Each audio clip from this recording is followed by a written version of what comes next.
Bem-vindos ao Land of Obscurity. Você está prestes a entrar no mundo do desconhecido. Começa agora a transmissão perdida. Aviso: este vídeo contém histórias perturbadoras. Assista por sua conta e risco.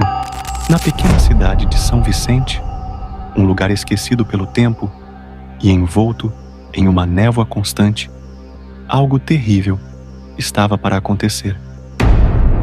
Os moradores, habituados à vida pacata, começaram a notar que algo estava errado quando as noites se tornaram estranhamente silenciosas.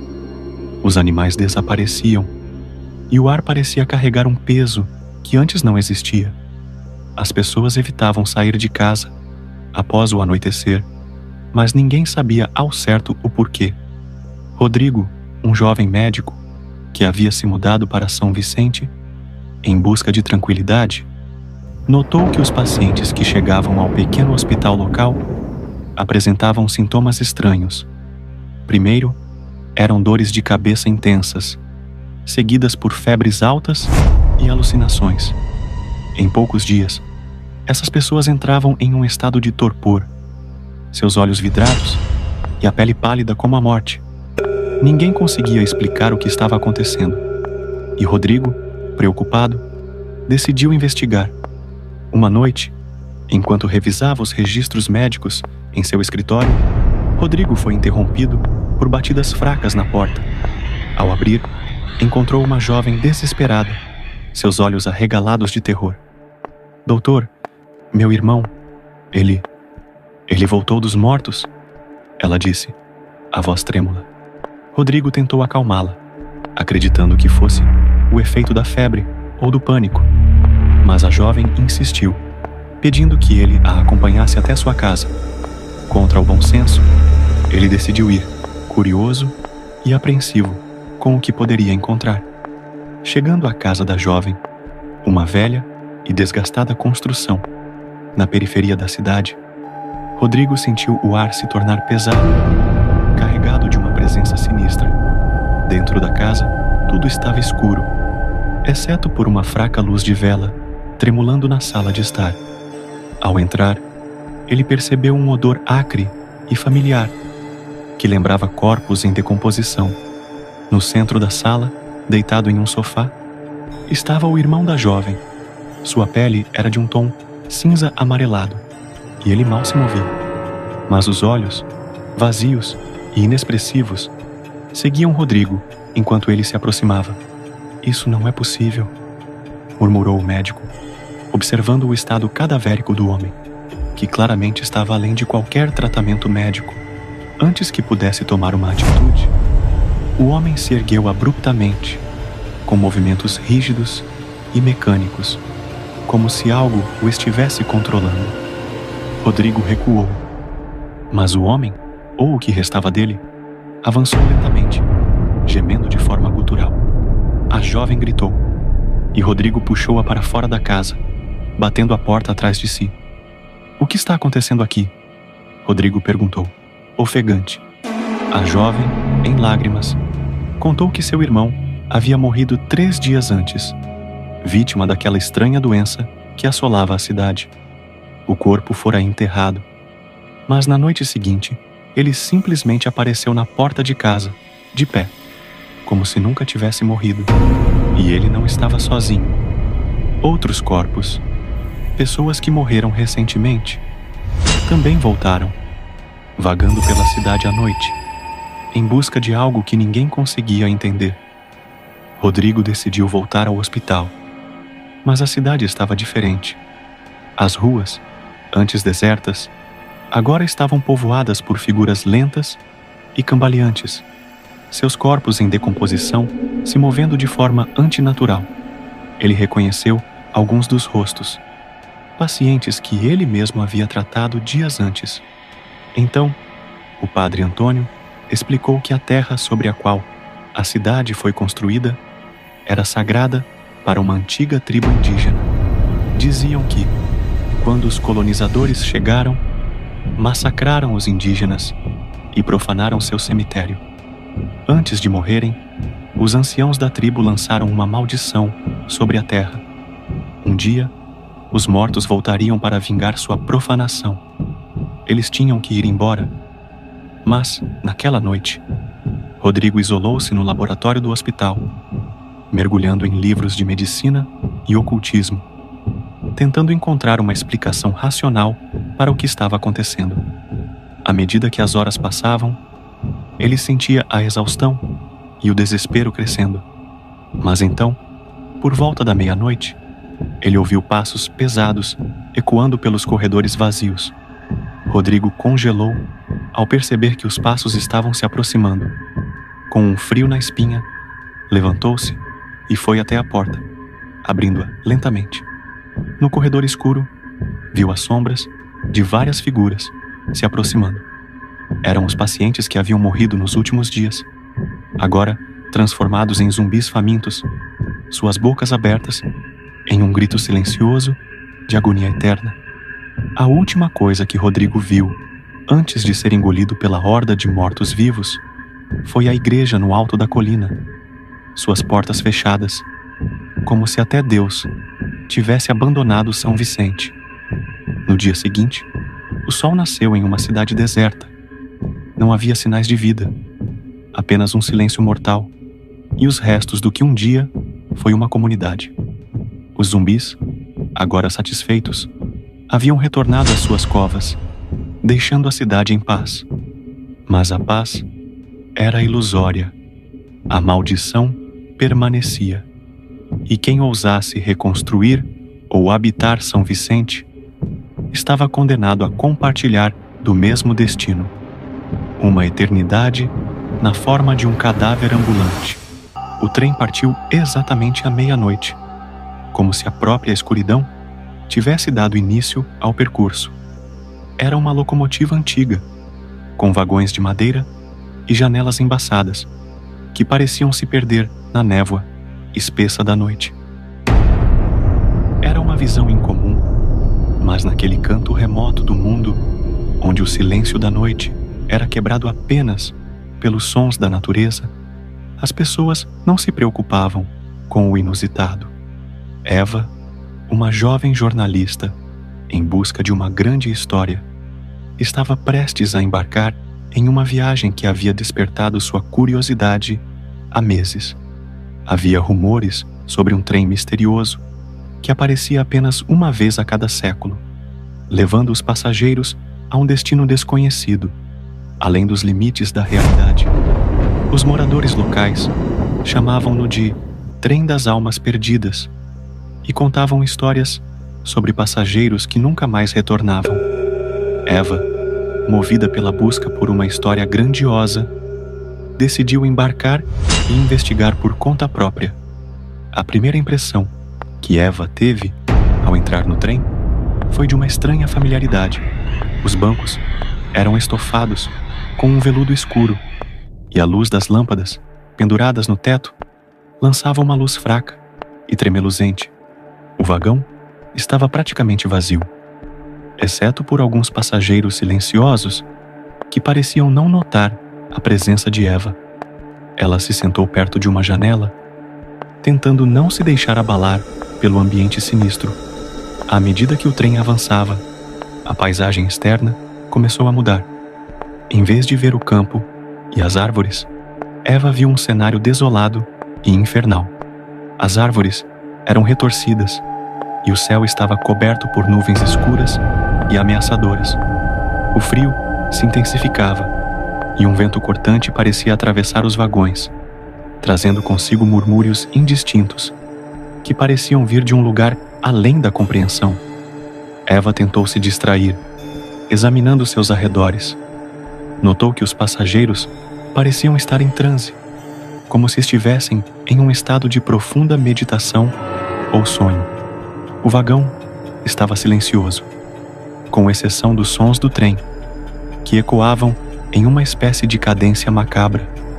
O tempo parecia passar de maneira distorcida, e o conceito de dia e noite parecia ter se desfeito. Depois de algumas horas, o trem fez uma parada brusca em uma estação que parecia ter saído de um pesadelo. A plataforma estava vazia e coberta por uma neblina densa, e a atmosfera era carregada de uma sensação de desolação e decadência. Eva decidiu descer e investigar. Com uma lanterna em mãos, ela percorreu a plataforma sombria, tentando entender onde estava e o que estava acontecendo. À medida que se aprofundava, ela encontrou um portal antigo e ornamentado, coberto por símbolos que pareciam estar em constante movimento. Um impulso inexplicável a levou a atravessar o portal. Ao fazê-lo, foi envolvida por uma onda de calor insuportável e uma luz vermelha intensa. Eva encontrou-se em um cenário aterrorizante, uma paisagem infernal, com rios de lava e céus em chamas. O ar estava cheio de gritos e lamentos, e o chão tremia sob seus pés. O ambiente era habitado por criaturas grotescas e distorcidas, que se moviam em uma coreografia caótica e ameaçadora.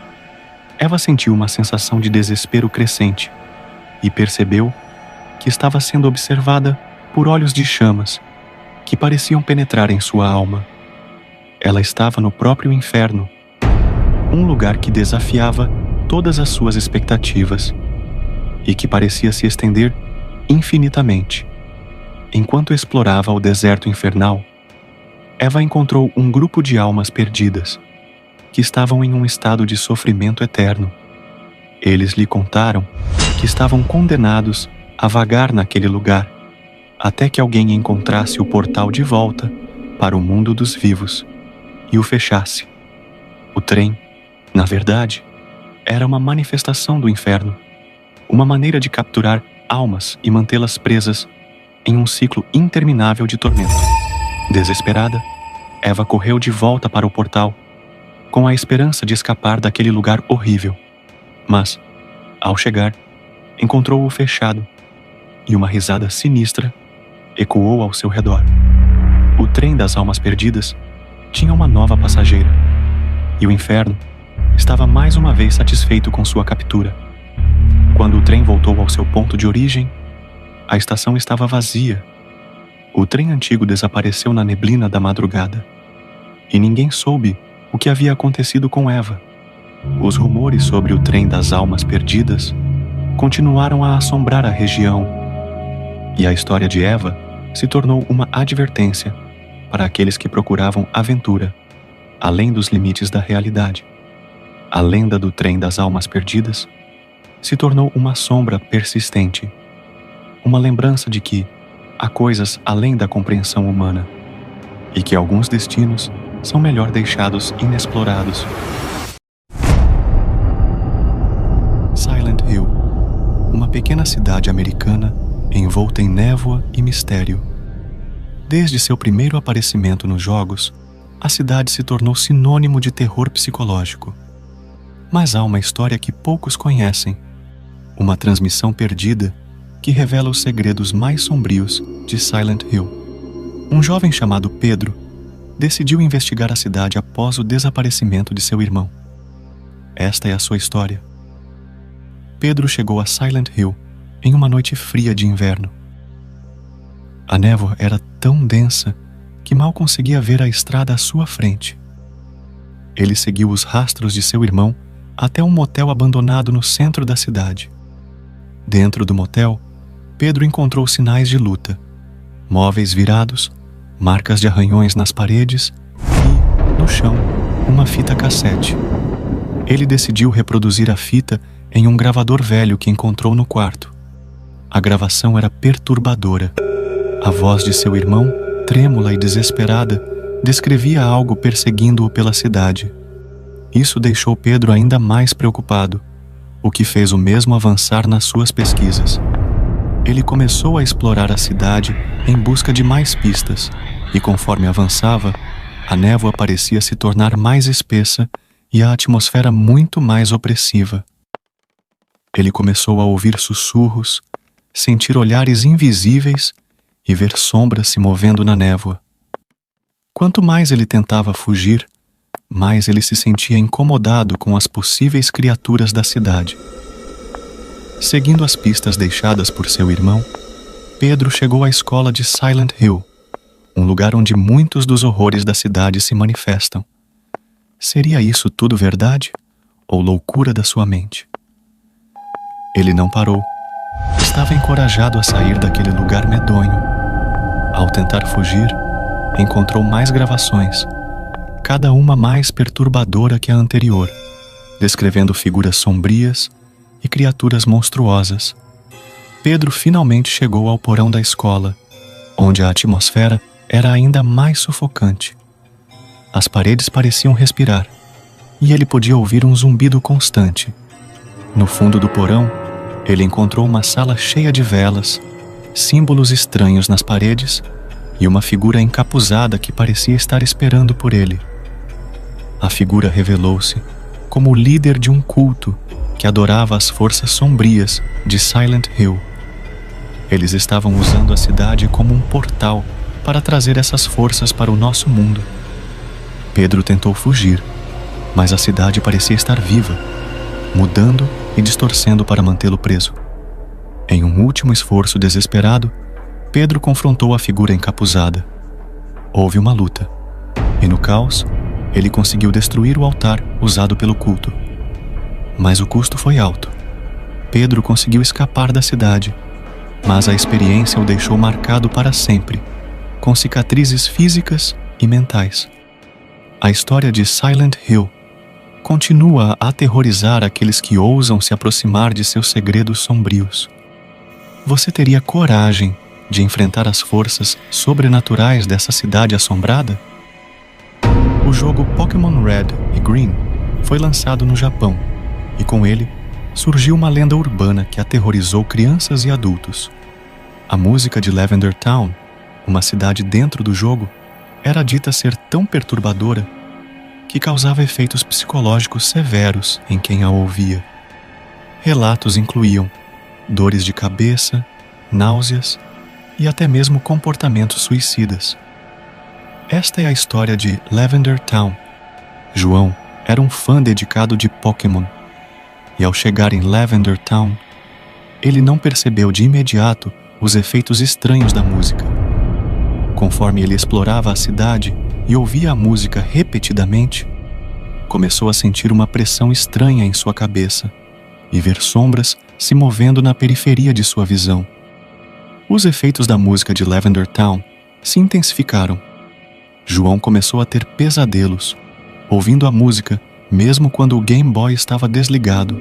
Ele começou a ouvir vozes sussurrando, dizendo-lhe para voltar à cidade e descobrir seus segredos sombrios. João decidiu investigar a Torre Pokémon, um cemitério dentro de Lavender Town. Lá, ele encontrou mensagens perturbadoras de outros jogadores e NPCs que pareciam estar cientes de sua presença. A música se tornou ainda mais sinistra, com notas agudas e distorções que não estavam presentes na versão original do jogo. Os efeitos psicológicos começaram a se manifestar de forma mais intensa. João começou a registrar sua experiência em um diário, relatando sensações de paranoia e visões de figuras fantasmagóricas. Ele descreveu sentir-se observado constantemente e ouvir a música de Lavender Town, mesmo em seus sonhos. João encontrou um arquivo escondido no jogo, uma transmissão perdida que parecia ter sido deixada por outro jogador. Se você está vendo isso, é tarde demais. Eles me pegaram. Ele percebeu que a música de Lavender Town tinha um padrão oculto que parecia controlar os pensamentos daqueles que a ouviam por muito tempo. A ansiedade tomou conta do garoto, que já estava sem forças para pensar em como escapar daquela situação. João se tocou de que a linha entre o jogo e a realidade estava se desfazendo. Ele via sombras em sua casa que correspondiam às figuras fantasmagóricas do jogo. Em um último esforço para escapar, João desligou o Game Boy e tentou destruir o cartucho, mas a música continuava a tocá-lo, como se estivesse dentro de sua mente. De forma misteriosa, João desapareceu, deixando apenas esta gravação como testemunho de seu terror. Infelizmente, várias crianças tiveram esse fim, e o jogo nunca foi cancelado. Se você ouvir a música de Lavender Town, pare imediatamente. E se o jogo insistir, apenas desligue a TV, pois o mesmo pode acontecer com você. A lenda de Lavender Town continua a aterrorizar aqueles que ousam investigar seus segredos sombrios. Você teria coragem de ouvir a música? Deixe seu like, inscreva-se no canal e compartilhe essa história com aqueles que acham que podem enfrentar o desconhecido.